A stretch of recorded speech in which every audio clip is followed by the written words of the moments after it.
नमस्कार. जगन्नाथ गंगाराम पेडणेकर ज्वेलर्स प्रस्तुत home minister को पावर्ड बाय गोदरेज नंबर 1 आणि सोसायटी मसाला टीच्या या भागात मी आदेश बांदेकर आपल्या सगळ्यांचं मनापासून स्वागत करतो. शिवराम पार्क सोसायटी भांडूप पश्चिम या ठिकाणी आलेले आहोत. चैतन्य नितीन राणे या वहिनींना भेटून त्यांना बोलतं करणार आहोत. जाऊन भेटूया चैतन्य वहिनींना आणि बोलतं करूया संपूर्ण राणे कुटुंबाला. चला.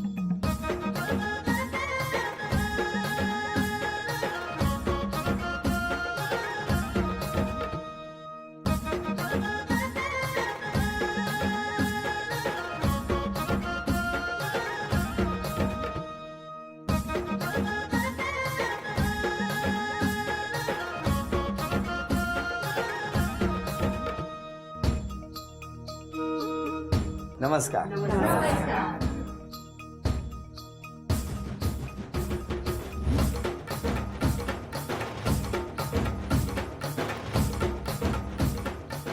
खाणा घ्या. एकमेकांच्या सहवासाने आनंद फुलवू जीवनी. नितीन राणांच्या सहकार्याने मिळवेन मानाची पैठणी. अरे वा. पण मला सांगा, नितीन सर असं म्हणालात ती सवय झाली तोंडात सर. कसं काय ऑफिस. बरोबर.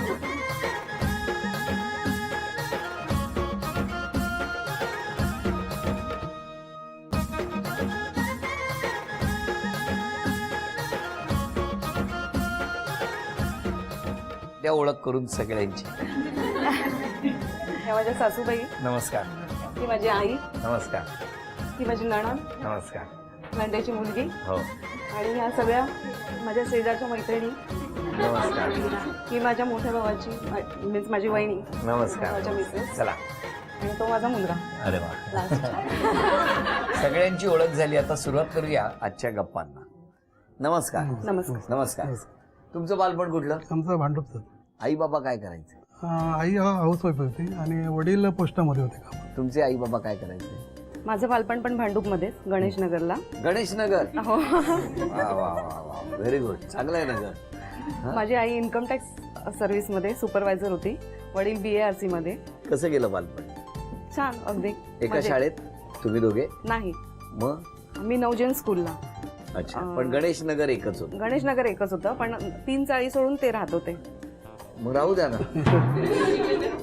तर तिथे माझी मैत्रीण राहायची. हा. तर मी त्या मैत्रिणीकडे जायचे आणि मग तिथे ते मला पाहायचे. त्यांना विचारूया आपण. काय हो, खरं काय? नाही, यायचे. तिची काकी राहायची खाली तिराडे कंपाऊंड मध्ये. तिथे यायचे ते. मग आणि आमचा तिथे नाका होता, तिथे उभा राहायचं. तिथे आम्ही उभं राहायचो आणि कधी कधी मग इस्त्रीला कपडे द्यायला यायचे. मग तुम्ही काय तिथेच? हा, तिथे बघायचं हिला. हा. जे केस बी असे ब्लंट टाईप होते, हा. मस्त छान होते. मग तुमचं लक्ष कपड्यांकडे, इस्त्रीच्या नव्हतं? नाही, यांच्याकडे होतं? नाही. हा? मग कसं काय, म्हणजे तुम्ही किती दिवस बघितलं त्याला? कमीत कमी 2-3 महिने बघितलं. तुम्हाला कळलं हे बघतायत तुम्हाला? नाही, तोपर्यंत नाही कळलं. मग तुम्हाला कधी कळलं? जेव्हा मैत्रिणी थ्रू आलं माझ्याकडे प्रपोजल त्यांचं, काय हो, तेव्हा कसं? समजलं. कितवीत होता तुम्ही ते प्रपोजल पाठवलं तेव्हा? ही मला वाटतं 9वी पास झाली होती नुकतीच. आणि तुम्ही? मी 10वी पास, मला वाटतं 10वी पासून मला 4-5 वर्ष झाले ते. अच्छा. कॉलेजला वगैरे? नाही. नाक्यावरच बरं काय? आणि मग मैत्रीण होती एक, हिची पण होती आणि माझी पण होती. मग तिला सांगितलं की विचार म्हणून. विचारल्यानंतर हिचा काय होकार आला नाही. काय झालं जेव्हा तुम्हाला त्या मैत्रिणीने सांगितलं तेव्हा? काय नाही, असं फील झालं, वा आपल्याला कोणीतरी प्रपोज करते. म्हणजे आपण एवढे सुंदर आहोत का? पण मग लगेच होकार नाही दिला? नाही दिला. का? कारण स्वतःच्या पायावर पण उभे नव्हतो आणि काहीतरी सेटलमेंट पाहिजे होती. पण पुन्हा आई वडिलांचं. हो, 9वी मध्ये फार उदात्त विचार होते. एकदम सेटलमेंटचे वगैरे विचार 9वीत आले होते. हे मला माहित नाही, म्हणजे आले होते म्हणजे असं वाटलं की नाही करावं. का? हा, बरोबर. हे काय वय नाही. वय नाही हा. असं. आणि तुम्ही काय? बरं, मी हा तुमचा फॉर्म्युला हा पहिलाच वापरला होता का नाक्यावर उभं राहून? नाही, पहिलाच होता. पहिलाच होता? नक्की? नक्की. कारण इस्त्रीवाल्याकडे बरेच यायचे. पुढे काय झालं? काय हो? नंतर 10वी वगैरे झालो आम्ही. नंतर आम्ही शिफ्ट झालो इथे अशोक केदारी चौकमध्ये, इथेच भांडूपमध्येच. पण मग थोडा वेळ स्टॉप झाला आणि परत त्यांनी विचारणं सुरू केलं. काय हो? असं 12वी पर्यंत विचारणं सुरूच होतं. साधारण किती दिवसांनी विचारायचे? महिन्याने 2 महिन्याने. का असं का? आवडली होती ना बरोबर, ट्राय करायला काय हरकत आहे. तुम्ही आपला प्रयत्न व्हेरी गुड सुरू ठेवला होता प्रयत्न, पण यश येईल असं वाटलं होतं नाही. तुम्हाला? आता 2 वर्षांनी काय झालं, ती आता होकार देत नाही, तर बोला आता फ्रेंडशिप करूया म्हणून फ्रेंडशिपचं एक ग्रीटिंग कार्ड पाठवलं तिच्याकडे. फ्रेंडशिपचं ग्रीटिंग कार्ड. हा, बोला निदान फ्रेंडशिप तरी होईल, हा. बाकी जरा पुढचं पुढे. मग काय झालं? घेतलं त्याने ग्रीटिंग कार्ड. घेतलं फ्रेंडशिप कार्ड, का? असं ठेवून घेतलं आणि नंतर मग झालं आमचं. मग मी होकार दिला 12वीला. पण या सगळं हे भांडूपच्या गणेश गणेश नगर. तिथल्याच परिसरात हे सगळं सुरू होतं. हो. नाही, नंतर ती पुढे आली. इकडे आली. मग तुमचा नाका तोच होता का बदलला होता? नाही, नाकानंतर बदललं ना, मग खाली आला गाडव नाका. पण मग इतक्या त्या खरं तर आता भांडूप कसं आहे, एका घरात काही झालं तर दुसऱ्या घराला पटकन कळतं. हो. पण हे तुमच्या बाबतीत काही कळलं नाही कोणाला? कळलंच ना. तिच्या मैत्रिणीला माहित होतं ना सगळं. मैत्रिणीला? तुमच्या मित्रांना कोणाला माहिती नाही? मित्रांना होतं थोडंफार माहिती काय की हा हे करतोय म्हणून. चालू आहे, हा प्रयत्न सुरू आहे. फायनली काय पत्र वगैरे पाठवलं? नाही, लेटर बिटर असं काय नाही, चिठ्ठी लेटर काय नाही, डायरेक्ट समोरासमोर. पण मग जेव्हा विचारलं तेव्हा नंतर होकार कधी दिला तुम्ही? 12th नंतरच. 12वी. होकार कुठे दिला. कुठे कुठे कुठे भेटले होते? कॉलेजला जाताना आमचा तो स्टॉप होता मैत्रिणींचा, तिथे भेटायचो आम्ही सकाळी 6 वाजता वगैरे. 6:30 7चं कॉलेज. सकाळचं कॉलेज होतं ना. मग तुम्ही सकाळी 6 वाजता उठून? मी काय 5:30लाच उठायचो, लवकर उठायचं. का ते? कारण हे कधी बाहेर पडेल सांगू शकत नाही. लवकर पडले तर मग व्हायचं. गेटच्या बाहेर उभा असायचो, थोडं अंतर 5 मिनिटं सोडून. हं? हा, पण पहाटे जरा घरच्यांनी सांगितलं असतं उठून एखाद्या कामाला जात गेला असतं. तुम्हाला माहिती असायचं हे तिथे असणार म्हणून? हा, भेटायचं कधीतरी, दिसायचं. कधीतरी दिसायचं. कधी कधी दिसायचे, माहित नाही, लांबून दुरून पण बघत होते असतील. पण मग तुमच्या आई बाबांना कधी कळलं? होकार दिल्यानंतर मग थोड्या दिवसांनी, 1-2 वर्षांनी कळलं भावाला, आई वडिलांना. कसं त्यांचा कळलं? विरोध होता, माहित नाही, त्यांना बाहेरून कळलं कुठून. पण तुम्हाला कधी कोणी पकडलं नाही? बघितलं असेल कोणीतरी असं, म्हणजे भावाबिवाला कळलं होतं नंतर हा, की असं तर आहे, चाललंय म्हणून. नाही, म्हणजे विरोध होता त्यांचा घरात. स्वाभाविक आहे. स्वाभाविक आहे, हा. कुठल्या भावाला असणारच. आवडेल? आणि यांची नोकरी पण नव्हती, म्हणजे खादी ग्रामोद्योगमध्ये टेम्पररी होते. सगळं चौकशी करून मग ते शेवटी पण हा तयार झाले. सगळा स्ट्रगलचा जो कालावधी होता तो किती वर्षांचा होता? मग नाही, जास्त नाही. 4-5 वर्ष. 8-9 वर्ष झाली कशाला? लग्नापर्यंत केव्हा वेळ जायला. लग्नापर्यंत मधला काळ 8 वर्षाचा होता. हा, हा स्ट्रगल तुमचा. हो, मग तुमच्या घरून होकार होता? हो, तुम्ही लगेच सांगितलं घरी? हो. मग तुम्ही जाऊन सांगितलं घरी की नाही, मी तर अगोदरच सांगितलं, माहित होतं घरच्या. काय की आपल्याकडे भविष्यात इस्त्रीचा प्रॉब्लेम सुटणार आहे? नाही, ही यायची मध्ये मध्ये. 12वी नंतर विचारल्यानंतर यायची घरी कधी. अच्छा, तुम्ही घरी जाणं सुरू केलं होतं, म्हणजे हळूहळू पाऊल टाकलं होतं घरात. यायची हो घरी. ना? पण तुमच्या घरून विरोध होता. मग ते finally- स्वाभाविकच आहे ना. हा, म्हणजे पण मग कधी निवडला कधी विरोध? नाही, नंतर वडील आजारी पडले, वडिलांची डेथ झाली. तर त्यानंतर काकांनी वगैरे स्थळ बघणं सुरू केलं. मग मी सांगितलं की नाही, मला यांच्याशीच करायचंय असं सांगितलं ठामपणे? माहिती होतं त्यांना काही कारण. मग मग घरात शेवटी त्यांचं एकमत होऊन आईने मामाला वगैरे हे करून मग त्यांनी वैदिक पद्धतीने करून दिलं. किती वर्ष झाली लग्नाला? आता 14 वर्ष. 14 वर्ष. जुलैला 14 वर्ष. कसा आहे स्वभाव त्यांचा? त्यांचा शांत आहे, हो? पण कधीतरी तापट. नाहीतर शांत पण स्वभाव. माझ्यापेक्षा शांत आहे. तुमच्यापेक्षा शांत कारण त्यांना माहिती आहे मी आता त्यांना विचारणार आहे यांचा स्वभाव काय हो, कसा आहे स्वभाव? स्वभाव थोडासा आहे चिरचिरा. तेव्हा नव्हता माहिती? हा, तेव्हा ते दिवस वेगळे असतात ना, आताचे दिवस वेगळे. लग्न केल्यानंतरचे दिवस वेगळे. नाक्यावरचेच बरे होते का लग्नानंतरचे बरे होते? नाक्यावरचे बरे. वहिनी ऐकताय? 14 वर्षानंतर हे बोलायचं ते डेअरिंग करतायत. नाक्यावरचे दिवस बरे होते. काय टेन्शन नव्हतं ना. आता सगळं आणावं लागतं, सगळं बाजारातून सगळं काय पाहिजे ते घेऊन ये, ते घेऊन ये. तेव्हा कसं होतं, आई वडील होते, त्यांच्या छत्रेच्या ऐकायला कसं सुखी असतं. 14 वर्ष बाजारहाट तुम्हीच करताय? नाही ना, असं काय नाही, ती करते, हा. पण काय पाहिजे समजा पटकन घेऊन ये ते. आणि नाही आणलं की? नाही आणलं तर मग त्या दिवशी भाजी होणार नाही होती. नाही आणलं तर मग या एवढ्या वाक्यात केवढं वजन होतं माहितीये का? वहिनी तुमची दहशत, दरारा सगळं त्यात दडलेलं होतं. आहे ना. पण मला विचारायचं की मग जेव्हा तुमचं लग्न झालं तेव्हा तुम्ही नोकरीला लागले होते? हो, म्हणजे माझं सेटल झालं होतं तोपर्यंत काम हो का? सगळं. आता इतक्या वर्षानंतर कशी साथ दिली? नाही, छान साथ दिली. कारण तिच्या प्रत्येक जी गोष्ट होती सेव्हिंग करणं म्हणा किंवा व्यवहार कसा असतो, कारण त्यावेळी आपल्याला एवढं हे नव्हतं. पैसे आले की कसे पण उडवा, हे करा. त्यानंतर तिने सांगितलं एक पैसा कसा जमा करायचा. मग आम्ही आमचं घर घेतलं पहिलं डोंबिवलीला. डोंबिवलीवरनं इकडे आलो. त्यानंतर हळूहळू करून आज व्यवस्थित सेटल आहे. कसं वाटतंय आज हे ऐकताना? छान वाटतं. 14 वर्षाचा प्रवास, हो. एक एक पै आणि सगळं शून्यातून उभं केलंय आम्ही. त्याच्यामुळे खूप अभिमान वाटतो आम्हाला की आमच्या दोघांचं जोडी आहे म्हणून. इस्त्रीला कपडे टाकण्याचे किती फायदे आहेत बघितले तुम्ही? केवढं बारीक लक्ष होतो इस्त्रीला कपडे टाकायला यायची. बरोबर आहे. अशाच गप्पा सगळ्या सुरू असताना आता सगळं सुखाचं आनंदाचं वातावरण आहे. आणि एक आव्हान तुम्हाला देणार आहे. घरात ना आम्ही काही चिठ्ठ्या लपवून ठेवल्या. एक एक चिठ्ठी शोधत तुम्हाला चांदीची अन्नपूर्णा शोधून आणायची. ओके. वेळ 1 मिनिटाची. दुधाची तहान ताकावर. वेळ सुरू झाली. 1च मिनिट आहे वेळ. हा सगळे सांगू शकता. पटापट जा.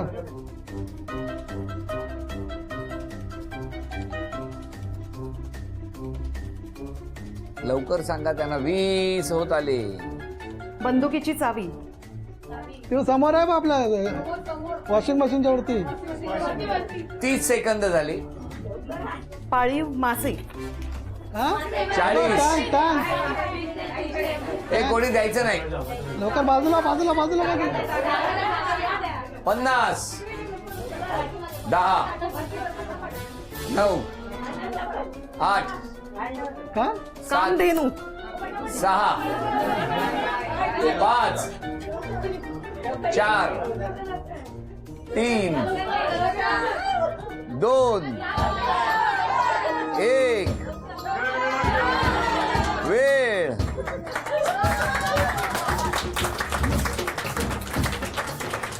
अभिनंदन. चांदीचं नाणं तुम्हाला मिळालं. थँक्यू. हा चांदीचा कुंकवाचा करंडाही मिळाला. अभिनंदन. ही चांदीची तुळस मिळाली. अभिनंदन. आणि वहिनी ही चांदीची अन्नपूर्णा सुद्धा तुमच्या घरात आलेली आहे. नमस्कार. बरं आता बघूया तरी कुठले आरोप केलेत. तुम्ही खूप डाएट करता आणि त्याच्यामुळे इतरांचे हाल होतात. आरोप मान्य आहे? हो. हो ना, मान्य. खूप छान लिहिलंय कोणीतरी तुमच्याबद्दल. चिरचिर करता. त्यांच्याकडे काय बघताय? आरोप मान्य आहे का? हं? हो. तुम्हाला तर मान्यच आहे. थोडीशी आळशी आहे. असेल. हो. काही बाबतीत मान्य आहे? हो. हो. मोठ्या हौसेने बोलवलं होतं ना या सगळ्यांना. मिस्टरांना कधी वेळेवर जेवण तुम्ही वाढत नाही. असले तर वाढते, नाही तर कधी कधी. पण कसं सेल्फ सर्व्हिस आहे आमच्याकडे. पर्यायच नाही ना दुसरा. भूक लागली तर खायलाच लागणार. दिवसभर फक्त धावपळ करत असते आणि सगळ्यांना योगासाठी बोलवत असते. मुलावर सगळा राग काढत असते. घरात कधीही वेळ देत नाही. मैत्रिणींना वेळ सतत दिला जातो. काय म्हणणं आहे तुमचं या आरोपांवर? सगळे इतके आरोप झालेले आहेत तुमच्यावर. तुम्ही आत्ता बोला, काय म्हणणं आहे सगळ्या आरोपांना? आरोप आहेत, खरे आहेत. नाही, आरोप आहे. मान्य आहेत तुम्हाला? मान्य सगळे. हो. पण मला तुम्हाला विचारायचं की स्वतःमध्ये एक बदल करायचा असेल आजपासून तर कुठला करा? मिस्टरांना वेळेवर जेवण आणि घरात वेळ मुलासाठी. मुलासाठी, मिस्टरांसाठी नाही. मिस्टरांसाठी पण. तुमचं काय म्हणणं आहे? कुठला बदल केला पाहिजे तुम्हाला आवडेल? बदल म्हणजे थोडासा चिडचिडपणा थोडा कमी केला पाहिजे घरी. हा, चिरचिरपणा. हा, चिरचिर. हा शब्द तुमचाच आहे वाटतं लिहिलेला. हो. बहिणी, तर त्याच्यावर नावं नाही आहेत ना. पण मी ओळखलं. हा शब्द त्यांचाच आहे. त्यांचंच आहे. चिरचिरपणा एकाच लिहिला होतं. मला कळलं, तुम्हाला पण कळलं ना. बरं बरं. तुमचं काय म्हणणं आहे? मिस्टरांनी स्वभावात कुठला बदल केला पाहिजे? मिस्टरांनी नाही, ते शांतच आहेत आणि भरपूर कोऑपरेटिव्ह आहेत. फक्त थोडं तापट आहेत कधी कधी. मुलामुळे थोडंसं तापटपणा येतो. पहिले 30 दिवस जर तुम्ही चिडलात तर एखादा दिवस द्या ना. द्यावंच लागेल. तुमची बाजू घेतोय, हो. कळलं का? नाही तर परत नाक्यावर जाणार. बरं, आता चित्र काढायची आहेत. बघूया काय होणार या चित्र.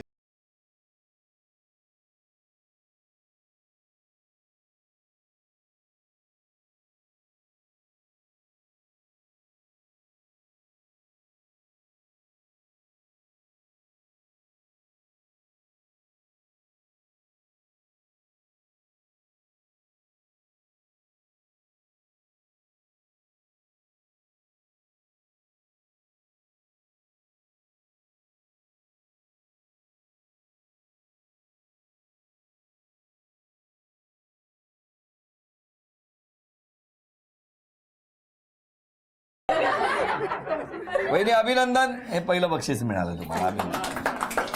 तुम्ही या.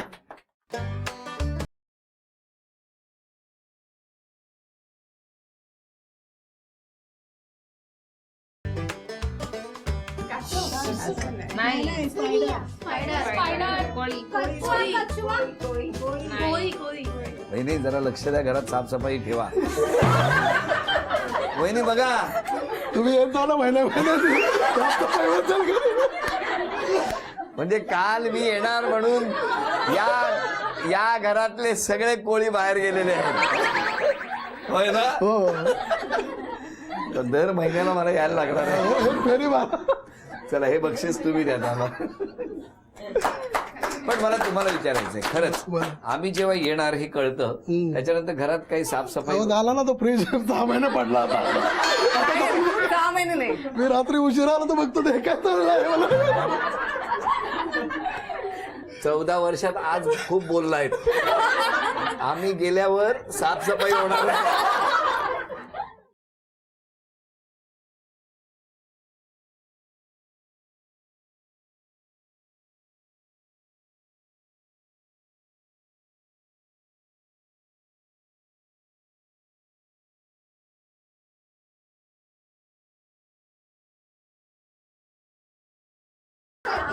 सूर्यप्रकाशावर चालतं काय तो सोलार. सोलरचा वाटलं.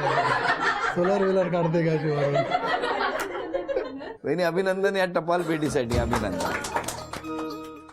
तुम्ही यांच्या सासूबाई हो, मी सासूबाई. सांगा, सुनेबद्दल सांगा. सून माझीला चांगली आहे तशी. आधी सासूला अगदी चांगली करते आणि प्रेमळ आहे, म्हणजे आनंद आहे मला अगदी. यापेक्षा वेगळे आशीर्वाद कुठले? नाही. हो की नाही? द्या. जावई एकदम शांत आहेत आणि व्यवस्थित आहेत, तापट अजिबात नाहीत. त्यापेक्षा मुलगी माझी तापट आहे. तुम्ही इस्त्रीच पाठवली तर काय? त्या मानाने जावई शांत आहे. शांत आहेत आणि कधी कुठच्याही वेळी दोघंही मदतीला धावून येतात. नणंदबाईंकडे द्या. वहिनी माझी प्रेमळ आहे, पण मुलाला जे पाहिजे ते करून नाही देत. जर मुलगा एक एक छान छान डिशेस मागतो ना, ते मात्र करून देता. हे माझं फक्त ऑब्जेक्शन आहे, बाकी काही नाही. अजून कोणी बोलणार असेल? मी तिची शाळेतली मैत्रीण आहे. बरं. खूप प्रेमळ आहे, ऍक्टिव्ह जास्त आहे. ती नेहमी म्हणजे चिठ्ठ्यांमध्ये फार वाचलं की योग अभ्यासा व्यतिरिक्त ती गाणंही शिकवते आणि गाते पण सुंदर वा. क्लासिकल. बरं, मला तुम्हाला विचारायचंय, आज क्षमा मागायची असेल तर कोणाची? क्षमा मागायची असेल तर प्रथम आई वडिलांची, की त्यांना दुखून मी लग्न केले आणि कळत नकळत कोणाची मी मनं दुखवली असतील तर मी त्यांची क्षमा मागते. कारण मी माझ्या कार्यात असताना कधी कधी टेन्शन असतं, हे डोकं थाऱ्यावर नसतं, सो पटकन बोललं जातं, पण माझ्या मनात काही ठेवत नाही, मी इन्व्हॉल्व होते नंतर. सो त्या सगळ्यांना मला आणि माझ्या गुरुजनांना माझ्याकडून काही चुकी झाली असेल तर आज मी तुमच्यासमोर क्षमा मागते. तुम्ही? मी माझ्या वडिलांची मागेन. माझ्या वडिलांचं 2011ला डेथ झाली, त्यामुळे मला त्यांची सेवा करता आली. अचानक झालं, ते चांगले होते, त्यामुळे आता मला सगळं लक्ष आईकडे आहे, त्यांची सेवा करायची. क्षमा मागितलेली आहे आणि मनातल्या ज्या गोष्टी आहेत त्या सगळ्या आज तुम्ही बोललेल्या आहात. असेच आनंदात राहा. ही सगळी मंडळी आहेत, यांना इतक्या हौसेने बोलून काही उपयोग झाला नाही आज. असं नाही झाला काय? बरोबर, गंमत अपार, पण तुमच्या चेहऱ्यावरती कायम हसू राहू द्या, आनंद राहू द्या. तुम्हा दोघांना शुभेच्छा, आपणा सगळ्यांना शुभेच्छा. आणि या शुभेच्छांबरोबरच झी मराठीकडून ही भेटवस्तू तुमच्या. हो. आणि वहिनींना तथास्तु पुणे यांच्याकडून मिळते आहे पैठण. अभिनंदन.